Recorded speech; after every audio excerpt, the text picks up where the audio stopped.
Bismillahirrahmanirrahim. Assalamualaikum warahmatullahi wabarakatuh. Waalaikumsalam warahmatullahi wabarakatuh. Alhamdulillahirabbil alamin wal aqibatu lil muttaqin wala udwana illa 'alal zalimin. Asyhadu an la ilaha illallah wahdahu la syarika lah wa asyhadu anna Muhammadan abduhu wa rasuluhu alladzi la nabiyya ba'dah. Allahumma shalli ala sayyidina habibina syafi'ina wa maulana Muhammadin wa ala alihi wa sahbihi ajma'in, amma ba'd. Adik-adik yang dirahmati Allah Subhanahu wa taala, mari sama-sama kita bersyukur dipanjangkan umur kita. Hari ini kita dipertemukan oleh Allah Subhanahu wa taala bersilaturahmi, dan kami juga diberikan kesempatan untuk berziarah pada salah satu tuan syekh yang ada di pesantren ini. Kondisi global kita umat Islam di tanah air, khususnya di Indonesia, hari ini mau tidak mau kita harus berhadapan dengan pemahaman-pemahaman yang sangat tidak suka dengan tarekat. Kalau bisa tarekat itu di bumi hanguskan, kalau bisa kuburan-kuburan seperti itu diratakan, hanya sejengkal tanah saja. Kalau bisa ya, tidak ada lagi orang-orang berwasilah dengan orang-orang yang soleh, terutama yang sudah meninggal. Nah, inilah yang kita kenal dengan aliran Salafi Wahabi. Aliran Salafi Wahabi ini termasuk pemahaman yang sangat-sangat sederhana. Dalam bahasa saya, akalnya sangat pendek, pemahamannya cenderung dalam tanda kutip seperti Arab Badui, tidak seperti pemahaman sahabat-sahabat besar, tetapi mereka mengklaim yang paling benar. Maka nanti adik-adik yang dirahmati Allah Subhanahu wa taala harus paham dasar-dasar agama ini dengan baik. Ketika Jibril datang kepada Nabi kita Muhammad SAW, Jibril mengajarkan 3 hal inti agama ini. Pertama ditanya, ma huwal Islam, apa itu Islam? Islam itu adalah antasyhadu an la ilaha illallah wa asyhadu anna Muhammadar Rasulullah wa tuqimus shalah wa tu'tiyaz zakat wa tasumu Ramadan wa tahajjul bait man istata'a ilaihi sabila. Maka lahirlah yang kita kenal dibuat ulama namanya rukun Islam. Rukun Islam ada 5: syahadat, salat, puasa, zakat, haji bagi yang mampu. Nah, bagaimana kita melaksanakan rukun Islam yang 5 ini? Tentu ada ilmunya. Nah, untuk melaksanakan ini secara baik, sempurna, maka dibahas, dikaji oleh ulama dari Al-Quran, hadis, pendapat-pendapat sahabat. Lahirlah namanya ilmu fikih. Kalau di zaman Nabi itu bibit awal perkembangan Islam, di situ tidak ada ilmu tersistematis. Zaman Nabi nggak ada ilmu tafsir, nggak ada ilmu hadis. Sahabat nggak kenal dengan hadis sahih, hadis dhaif. Nggak ada, belum tersistematis. Jadi nggak ada ilmu Islam di zaman Nabi dan sahabat. Semua ilmu Islam ini nanti lahirnya di zaman tabi'in dan tabi'in, disistematis, dituliskan dalam sebuah buku. Nah, jadi ketika supaya umat Islam ini bisa melaksanakan ibadah dengan baik, yang 5 rukun Islam ini, lahirlah namanya ilmu fikih. Maka kalau kita belajar agama, harus belajar ilmu fikih. Fikih yang sudah diseleksi alam, diseleksi Tuhan, yang 4 inilah yang bertahan. Mazhab Hanafi, Maliki, Syafi'i dan Hambali. Dulu banyak imam fikih, Imam Al-Auza'i nggak ada pengikutnya hilang, mazhab Tabari, ahli tafsir Imam Tabari nggak ada pengikutnya hilang. Ya, mazhab Daud Zahiri, muridnya Ibnu Hajar mau mengembangkan lagi mazhabnya, tidak ada pengikutnya, tak banyak hilang. Terseleksi dengan sendirinya. Nah, mungkin kalau dalam bahasa kita wali kutubnya cuma 4 ini ilmu syariat. Nah, yang besarnya kan gitu. Kemudian yang kedua, Jibril bertanya, ma huwal iman, apa yang dimaksud dengan iman? Antu minallah wa malaikatihi wa kutubihi wa rusulihi wa yaumil akhir wa qadara khairihi wa syarrihi. Jadi rukun iman itu ada 6. Beriman kepada Allah, malaikat, kitab, rasul, hari kiamat, dan qada dan qadar, takdir baik dan buruk sudah tentukan Tuhan semua. Kita hanya menjalani hidup dan selalu bermohon agar keburukan yang ada dalam diri kita bisa kita hadapi dengan sabar, tidak memberikan bekas keburukan kepada kita, dan kita berharap supaya kita diakhiri hidup kita dengan husnul khotimah.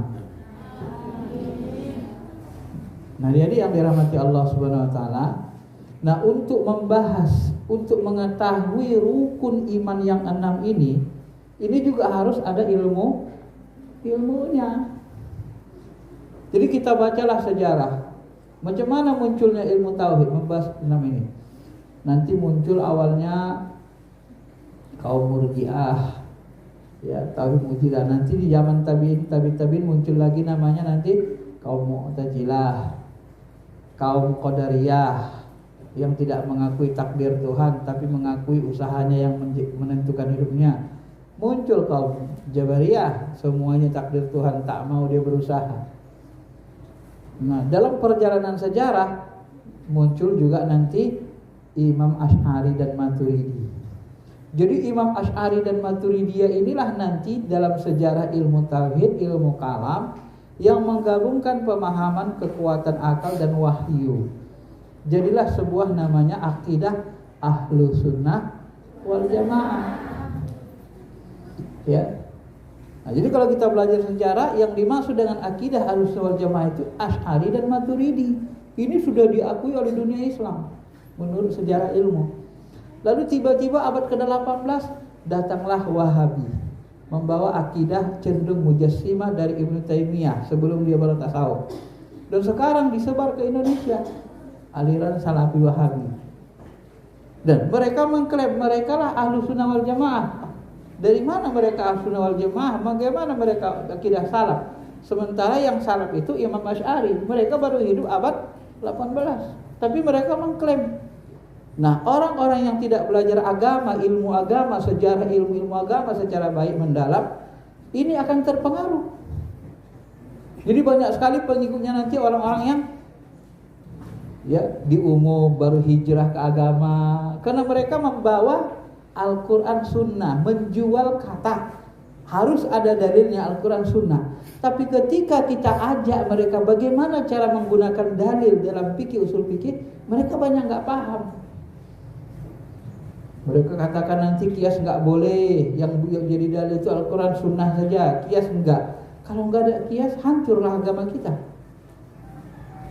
Kok bisa hancur, Ustaz? Ya hancur. Bagaimana kita bisa mengharamkan narkoba? Narkoba haram. Apalagi ganja haram. Zaman Nabi narkoba sama ganja nggak ada. Yang ada khamar. Khamar itu apa? Air perasan anggur yang memabukkan. Ya, air perasan anggur yang dibusukkan, fermentasi air anggur. Nah, narkoba enggak dari anggur. Alkohol, minum beralkohol tinggi enggak dari anggur. Kalau enggak ada kiasnya, ya enggak bisa. Nah, maka mereka tidak paham sebenarnya. Kalau saya perhatikan, mereka sebenarnya tidak menguasai cara istinbat hukum dalam fikih usul fikih. Ya. Nah, akhirnya nanti umat kita banyak yang ya, kalau bahasa saya seperti di brainwashing pikirannya. Membrainwashing orang-orang awam gampang. Pokoknya ada Quran, ada hadisnya, itu saja.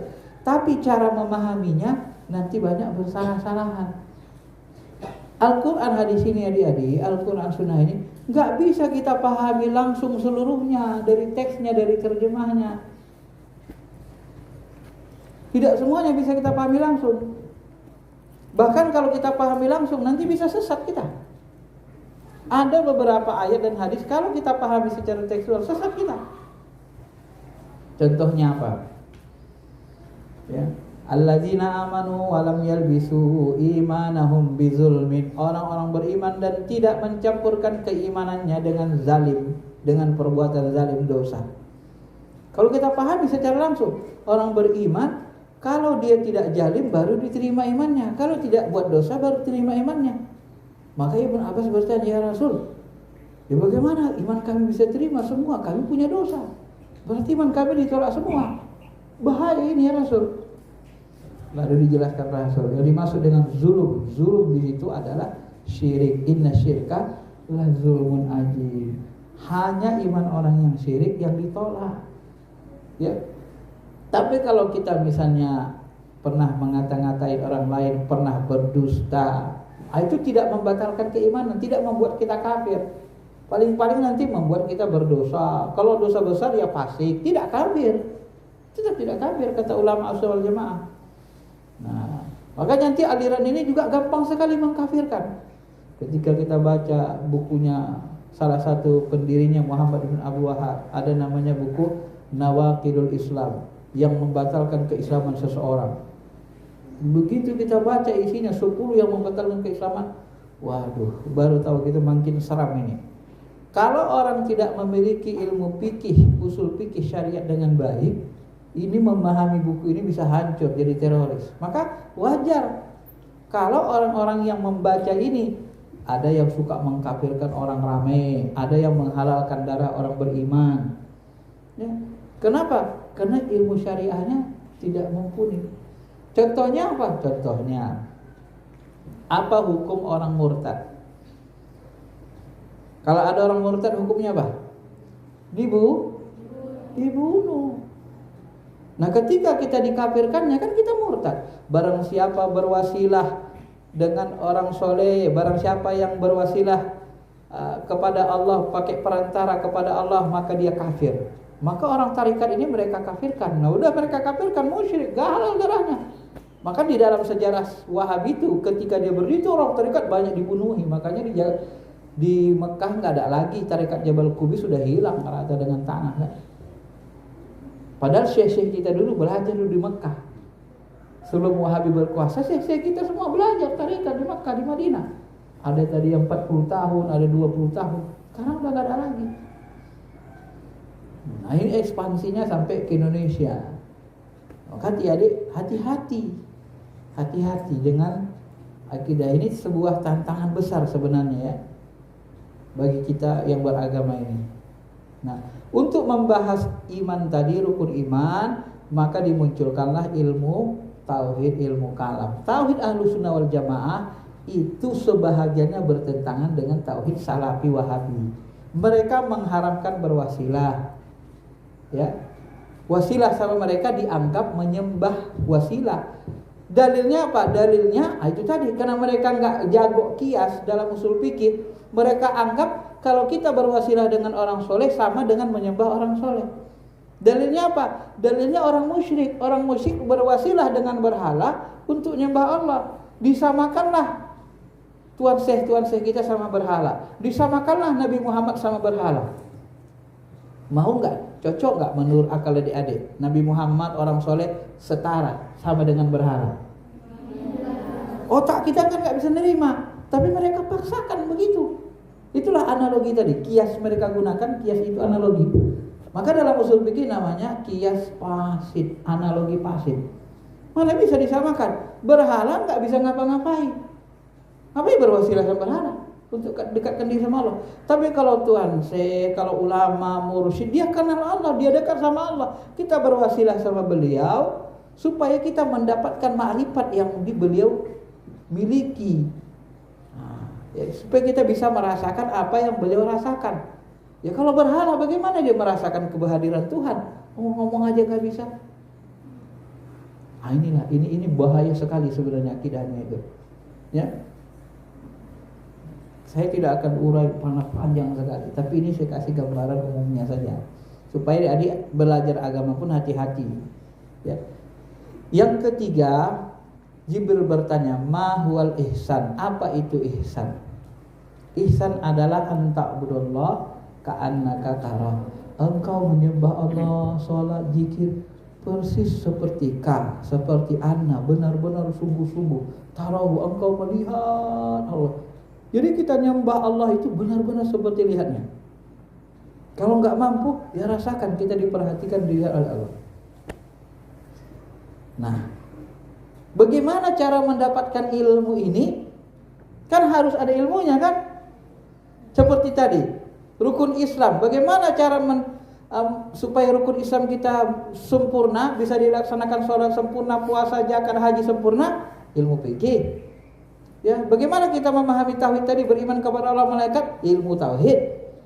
Nah, bagaimana supaya kita ibadah kita benar-benar sempurna seperti benar-benar Allah? Maka diurailah ilmunya oleh ulama tabi'in, namanya ilmu tasawuf tarekat. Ilmu ihsan inilah yang mereka tolak. Nah, jadi dianggap tarekat itu khurafat, dianggap tarekat itu pada jin, pakai jin, macam-macam. Nanti ditanya, kamu bisa nggak lihat jin? Nggak bisa. Jadi kenapa nuduh orang tarekat pakai jin? Ya duga-dugaan saja. Sama aja kayak orang kafir kan? Dia menduga-duga. Bayangkan adik-adik, dia menghakimi orang tarekat dengan dugaan. Hukumnya di dalam hukum Islam, siapa yang berdalil dengan duga-dugaan lebih cocok kafir. Karena mengharamkan dengan dugaan, mana boleh. Tadi katanya berdalil pakai Quran sunnah, tapi dia berdalil pakai dugaan otaknya. Waras nggak itu? Diharamkannya tarekat, dianggapnya pakai jin. Tapi ditanya, kamu bisa nggak lihat jin? Bisa nggak kenal tahu jin? Nggak tahu. Loh, kamu kenal nggak alam jin? Nggak kenal. Loh, kenapa bilang orang tarekat pakai jin? Ditariklah dalil-dalil dari Quran. Orang tarekat tahu alam gaib dari jin. Katanya tahu alam gaib dari jin. Oke.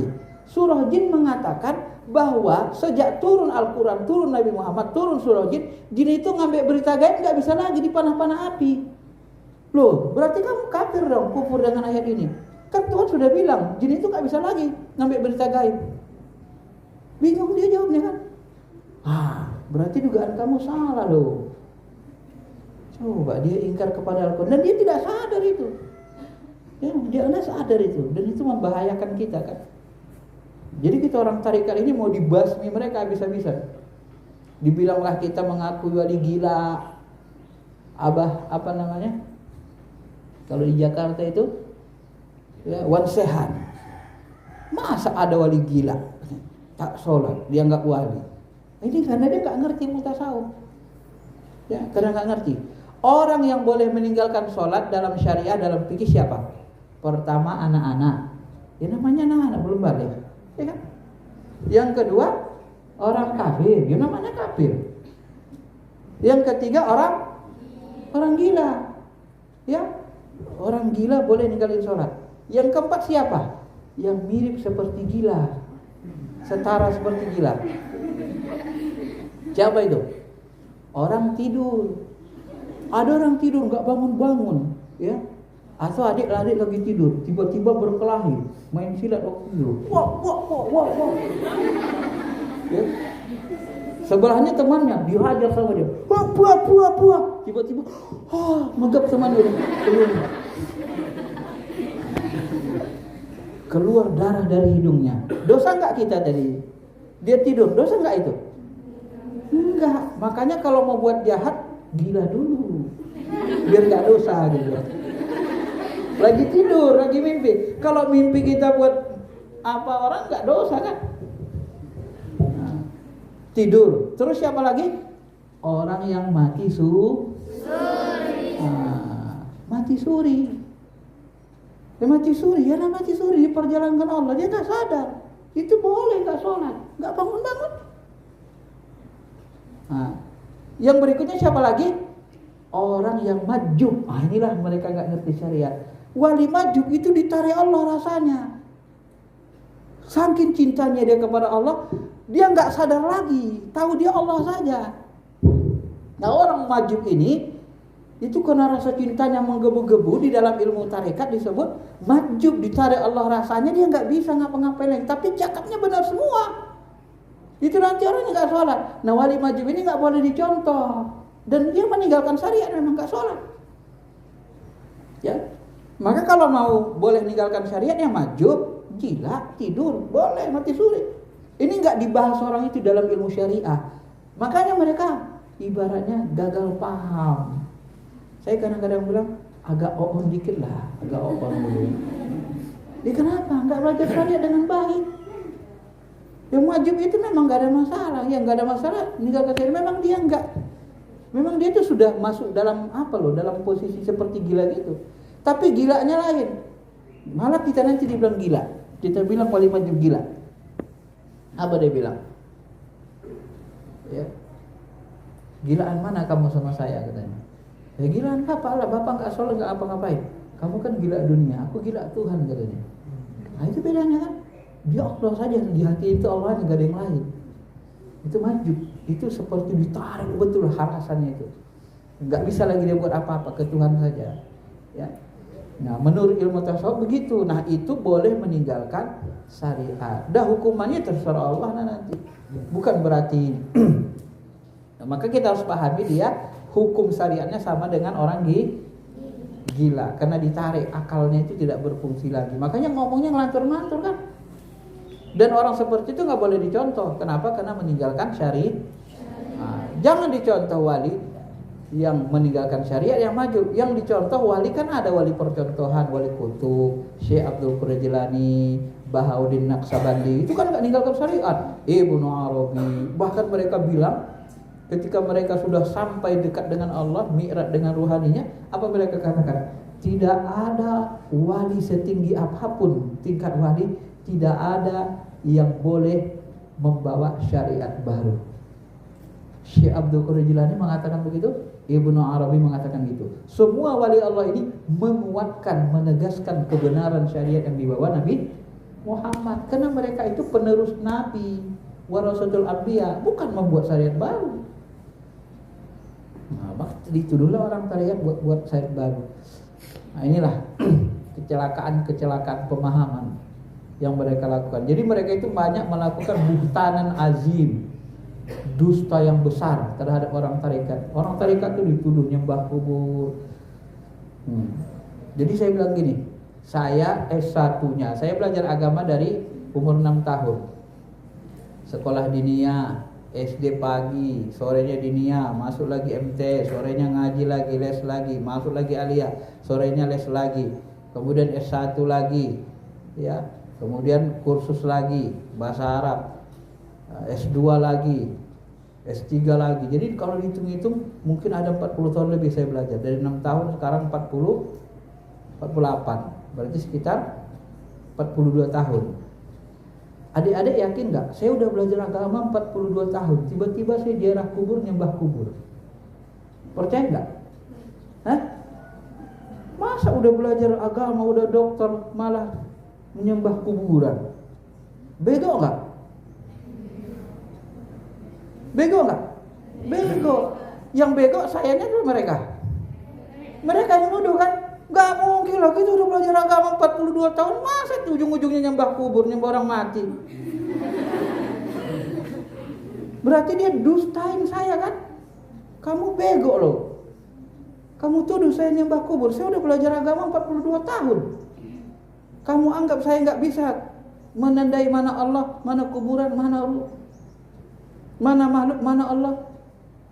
Itu kan kurang ajar. Jadi itu mereka sering melakukan tuduhan yang dusta yang besar terhadap kita Ahlussunnah wal Jamaah. Nah, untuk mendapatkan ilmu ihsan ini harus masuk tarekat. Cara cepatnya ihsan. Maka waktu dia tadi baca selawat. Yang terakhir selawat apa tadi baca? Sallallahu alaihi Muhammad. Nah, cuman ada aja. Coba ulangi.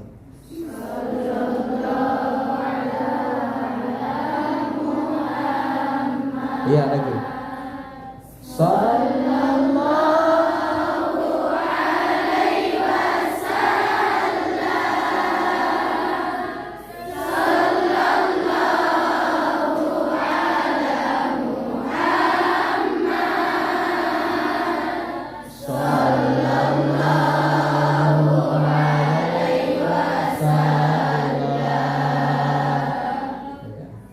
Oke, udah.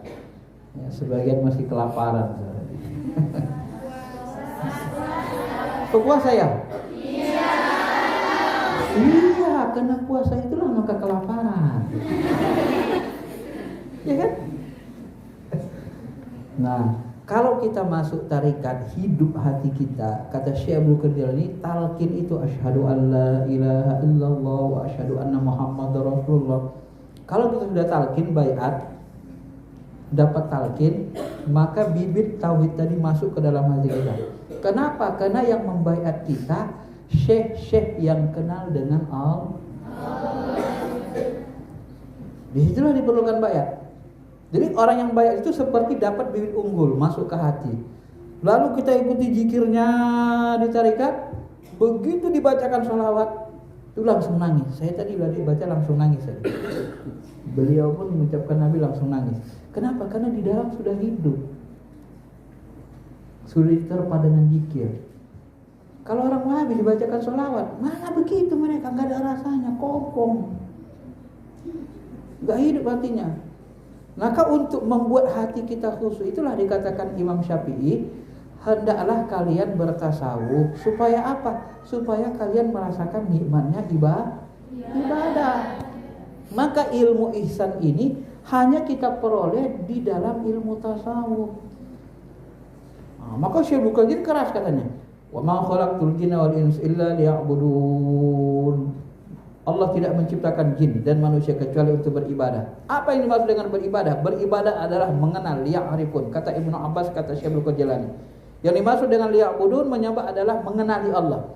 Kenapa begitu? Ya kalau adik-adik enggak kenal dengan Allah, bagaimana adik-adik mau menyembah Allah? Enggak kenal siapa yang disembah? Kamu menyembah siapa? Nambah Allah. Ya macam mana perasaanmu? Enggak tahu. Iya, katanya nyembah Allah. Allah itu bagaimana? Gak tahu. Tapi nyembah Allah? Ya gak tahu. Tak berilmu namanya. Ya kan?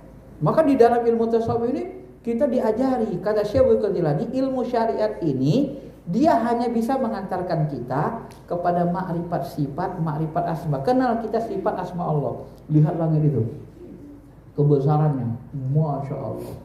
Langit itu udah ribuan atau miliaran tahun gak jatuh-jatuh, gak ada cober sampai sekarang.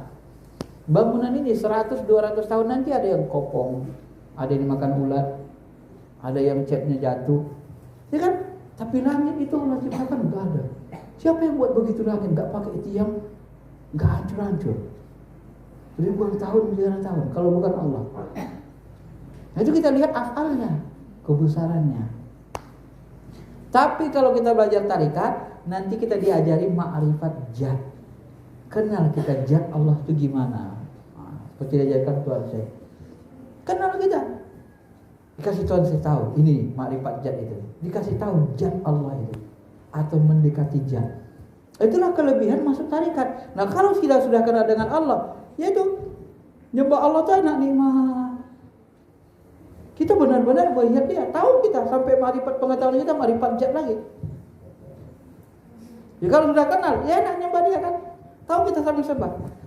Tiba-tiba orang datang, orang Wahabi. Kita jarang nyembah kubur. Jadi saya bilang, kalian bisa nggak bedain kuburan sama Allah Ta'ala? Masa kalian nggak bisa sih bedain kuburan sama Allah Ta'ala? Orang tarikat udah kenal Allah, udah kenal kuburan, udah kenal Allah. Kalian kenal gak? Nah, kita sudah kenal dengan Allah. Beda Allah, kuburan sama Allah beda gak? Beda. Masa yang gitu aja gak bisa dibedain? Masih dituduh aja nyembah kubur. Emang kurang ajar betul ini orang Wahabi ini kan? Nah, itu tadi. Jadi mereka selalu menghukumi orang pakai menduga-duga. Itu bahayanya di situ. Nah, jadi ihsan itu ada di ilmu tasawuf, di ilmu tarekat. Tarekat itu adalah tasawuf yang melembaga. Nah, sekolah tasawuf. Tarekat itu sekolah tasawuf. Adik-adik kalau mau pintar masuk pesantren sekolah, ya kan? Kalau belajar agamanya di warung-warung, di pasar-pasar, ilmunya nggak sistematis. Itulah ilmu kebanyakan orang Salafi Wahabi ilmunya begitu. Dia hanya memahami Al-Quran hadis, dia nggak memahami sejarah perkembangan ilmu, dia nggak memahami mana ilmu fikih, usul fikihnya seperti yang tadi, ilmu akidahnya itu, ilmu tasawufnya nggak dikuasainya semua. Hanya pokoknya Quran hadis saja. Mana bisa kita Quran hadis saja? Karena Quran hadis itu sudah ya diurai oleh ulama kita menjadi ilmu seperti itu, ya. Nah, inilah 3 inti dari ilmu Islam itu. Jadi adik-adik, kedepannya ya silahkan belajar dengan sungguh-sungguh, dengan baik, ya dalami ilmu agama, ya jauhi pemahaman-pemahaman yang menyimpang. Sejak dini saya merasa karena saya sudah mendalami 3 ilmu ini, ilmu fikih saya dalami di syariah, saya orang syariah sampai sudah 3, ilmu tauhid kita dalami juga di kampus, ya. Kemudian ilmu tarekat saya ikut Tuan Syekh tarekat Naqsabandi karena di kampus gak ada Tuan Syekhnya, ya. Yang enggak ada Tuan Syekhnya, ya. Karena di kampus itu hanya teori tasawuf biasa. Nah, jadi ketika kita dalami barulah kita paham ilmu ini ternyata begini-begini. Dan itu penting semua, ya, untuk menyempurnakan keislaman kita.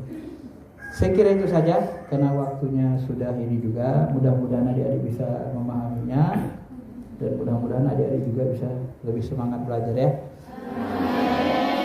Terima kasih. Assalamualaikum warahmatullahi wabarakatuh.